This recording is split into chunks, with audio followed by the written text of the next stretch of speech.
I don't think you need a huge watercolor pencil set to make your paintings look beautiful, and you don't even need 12 if you buy them in open stock, because honestly, you can paint everything with just 5 watercolor pencils. Let me show you exactly how.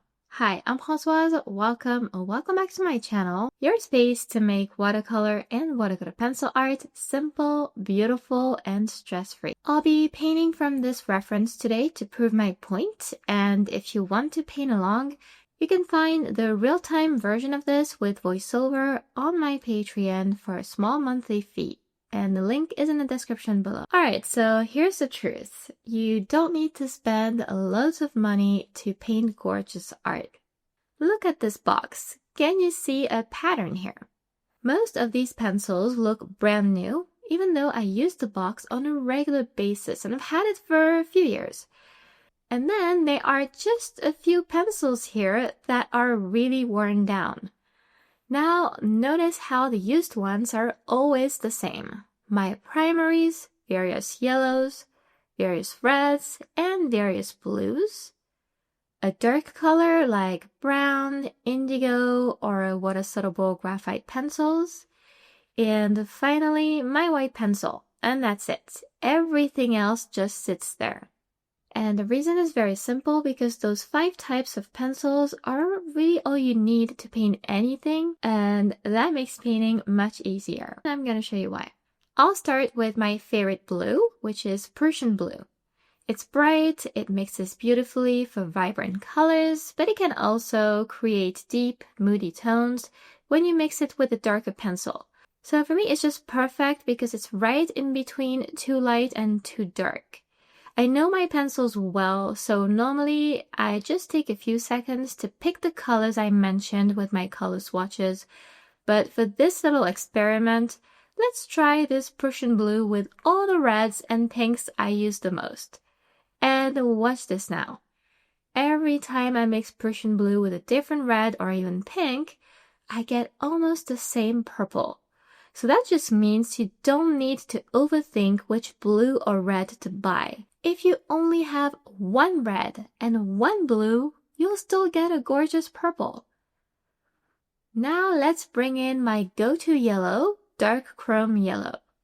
It's a warm, rich yellow, and with red, it always gives me a perfect orange. When I mix it with the same worn-out reds and pinks again, similar results. Maybe the pinks do look a bit salmon-like, but overall they're pretty close.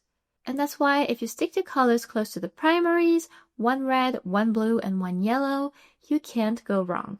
Today I'll pick Prussian blue, deep scarlet red, and dark chrome yellow. But if you have something close, go for it. It'll still work beautifully for everything, including the pumpkin I'm about to paint. Now for realism and contrast, you will need a dark color. Because blue alone won't give you that deep contrast you see in real life, like in shadows or folds. So usually I go for indigo, sepia, or water-soluble graphite pencils like a 6B or 8B pencil. But since today's painting has a witch hat that's supposed to be black, I'll make an exception and use black. Here's something to remember though. Black alone often looks flat, and you've probably been told before. But when you mix black with blue, it becomes so much deeper. And I wonder if you can see that on video. It has more depth, more dimension, and life to it. So we'll go for black today. And finally, white. The white pencil isn't mandatory if you preserve your paper whites carefully. But when you need highlights that are going to be small or need to be crisp in tight spaces, it's a lifesaver, and that's why I always keep mine close by. Alright, so now let's put this into action in a real painting. And I'll show you how I paint the Halloween pumpkin with just 5 pencils. For convenience, I start from the top. I use small circular motions with Prussian blue. And I press a little harder than usual since the hat is meant to be very dark to begin with. For the ribbon, I lighten the pressure. That gives me a nice difference in tone right away, and it will allow me to still see the sketch too. How to paint the brown buckle? That's actually pretty simple. You just use all three primaries, yellow, red, and blue. And it turns a bit muddy, which is exactly what we want for a natural brown tone. And that's the beauty of a limited palette with the primaries, because we already have everything. Now I layer my red over the ribbon, and it already turns into a lovely purple. To finish the hat, I overlap black over blue, and I know that will give me a nice base to build upon later. Now for the pumpkin itself, I start with the features, the eyes, nose, and mouth. And again, my three primaries mixed together make a warm brown, which is very convenient here too. It connects visually to the buckle and even the rest, ribbon and hat. Everything feels tight together. Then I move on to the pumpkin's face. I begin with yellow. I press very lightly because this area is bright and glowing.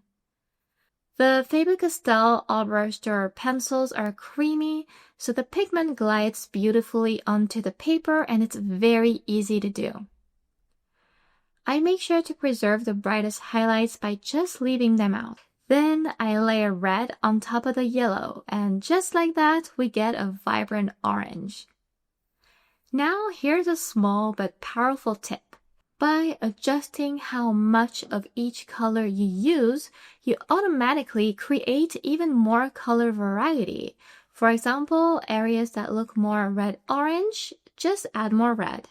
It is like having a bigger palette without needing more pencils. Finally, I add another gentle layer of yellow over everything to blend and brighten the pumpkin. Now let's activate the pencil strokes. And look how rich that hat becomes now. Dark but with life, thanks to the blue and black mix.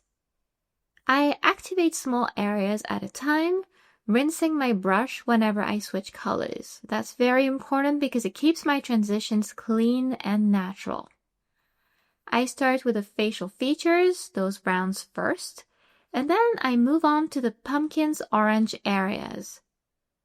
Whenever I left highlights, I wet the blank area first and then touch the surrounding pigment so it softly blends in. That way there are no harsh lines and I get to keep the painting looking like the coloring. At this stage, the pumpkin already looks solid, and that's just 4 colors. But for realism, you'll notice we often need a second layer or at least something else on top of that base. So I go back in with black to deepen the hat's folds and shadow areas. And then I strengthen contrast around the buckle and the ribbon so they pop against the hat. I also add touches of black to the pumpkin's shadowed side below the hat by mixing it lightly with my other colors so it doesn't come out too harsh and visible. Because remember, pure black shadows often look harsh, but black mixed with your other colors adds realism, and here we're getting a very dark brown. It's ideal for the pumpkin. Now I carefully activate everything again, and I make sure not to drag dark pigment into light areas. It's now starting to look alive, as you can see, but there's something missing that would make it look so much better. And that's my secret weapon, which some of you know is the white watercolor pencil. But first, we need subtle highlights, and for that, I use the lifting technique. I reactivate the area I want to lift, and I just dab a paper towel onto it to bring back a highlight. And now look at the hat. It suddenly looks like it's 3-dimensional, and I think you can clearly see the difference. Those midtones of blue plus black and the added black shadows now make even more sense. Then, for smaller details or to emphasize the highlights some more, I grab my white pencil. When it's dry, it softens and lightens colors beautifully. And if I wet the tip, it creates crisp, bright highlights, and the tips makes it very easy and precise. I only use a little bit though, here and there, and that's enough to bring the pumpkin to life. You really don't want to overdo that step. And there you have it. This pumpkin turned out beautiful, full of life, color, and depth, all with just 5 watercolor pencils. And 3 primaries are already enough for a lot of paintings, but I think that adding 1 dark and 1 white gives you everything you need for realism and balance. It's the same approach I use in almost all my watercolor pencil paintings, and you can learn it with this pumpkin on Patreon, or practice this method step by step with 26 projects in my watercolor pencil mastery course. So let me know in the comments, have I convinced you to try painting with just 5 pencils? I hope so, and I hope this video inspired you. And if you want more ideas, here's another one that you can watch next for inspiration. Thank you so much for watching, and see you next time.